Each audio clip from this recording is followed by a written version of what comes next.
Hello, my name is Rachel, and today we're talking about task number 13 for the Book Riot Read Harder Challenge. And this task is to read a book by or about someone that identifies as neurodiverse. So this is basically just a really broad umbrella term for a lot of mental health differences. So autism would be covered under this, anxiety, a lot of different things. So I feel like this is really an open-ended task, but I do like it. So first up, the very first book that I thought of was Neurotribes: The Legacy of Autism and the Future of Neurodiversity. This is by Steve Silverman, and this was a book that I heard about on a Book Riot podcast, actually. And this just sounds like a really interesting read. Obviously, it's going to apply because it's even got neurodiversity in the title there. And this is just a nonfiction book looking at kind of the psychology of the neurodiversity that we see today. So I thought this would be an interesting one to read. I don't remember if I have this or not. I remember at one point I was thinking about buying it, but I don't remember if I actually did now. Next up is another book that highlights autism. This is The Reason I Jump: The Inner Voice of a 13-Year-Old Boy with Autism.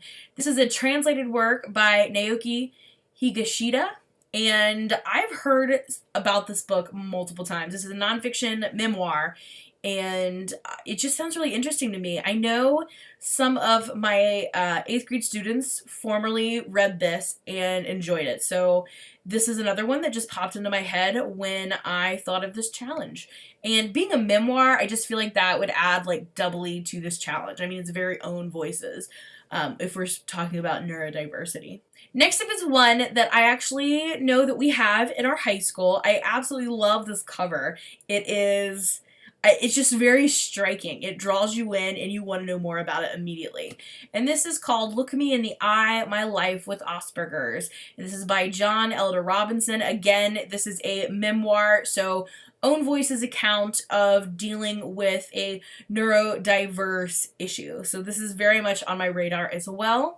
Next up is The Rosie Project by Graeme Simonson, and this features a professor that I believe is neurodiverse. Now, I have no idea if this would be own voices. I'm not sure about the author, but I do believe that the main character is probably autistic, I think is what it was, but now I'm not so sure. But this would definitely work. The same thing with The Kiss Quotient by Helen Hoang. I'm not sure how you say that last name. I believe this isn't own voices, though. I believe that both the main character and the author are neurodiverse in some way. I believe the main character is autistic. I'm not 100% sure about that. It's either autism or Asperger's. I'm not 100% sure. But just like the last one, I think it's kind of a cutesy story of someone really not coming to terms with it, but learning to deal with it in terms of relating to someone else, as opposed to just like being who they are. It's them learning to be who they are while also being with somebody else. And I've heard nothing but good things about this one, so it is definitely on the list. Another one that really wasn't on my to-read list originally, but I've heard really good things about, so now I'm interested, is Turtles All the Way Down by John Green.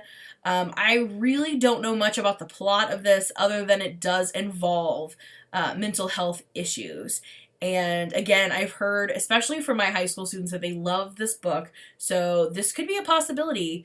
I know we do have it at the high school library, but again, I really hadn't planned on reading it, but it could work for this challenge. Next up is a book that I've had kind of on my radar for a while and for some reason just have never gotten to it, and that is M is for Autism.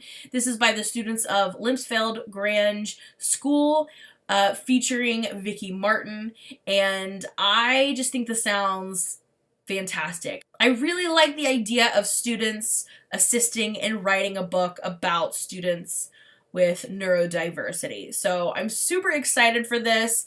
At one point I thought this was a collection of stories, but now I think it's just one collective piece. Like originally I thought it was all the students wrote a different story from their own voices perspective, but I think actually they just collaborated and made one story, and I'm really excited for this one. I think this sounds amazing.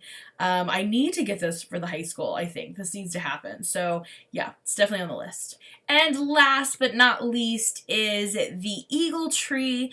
This is by Ned Hayes, and this is about a young neurodiverse boy who has a fascination with trees. And I've had this on my shelf for a while and just have not managed to get to it. So this could be the top contender because it's on my shelf downstairs. I just need to pick it up and read it. So there you have it, some suggestions for our neurodiverse category for the Read Harder Challenge. Thank you so much for watching, and I'll see you again in the next video. Bye for now.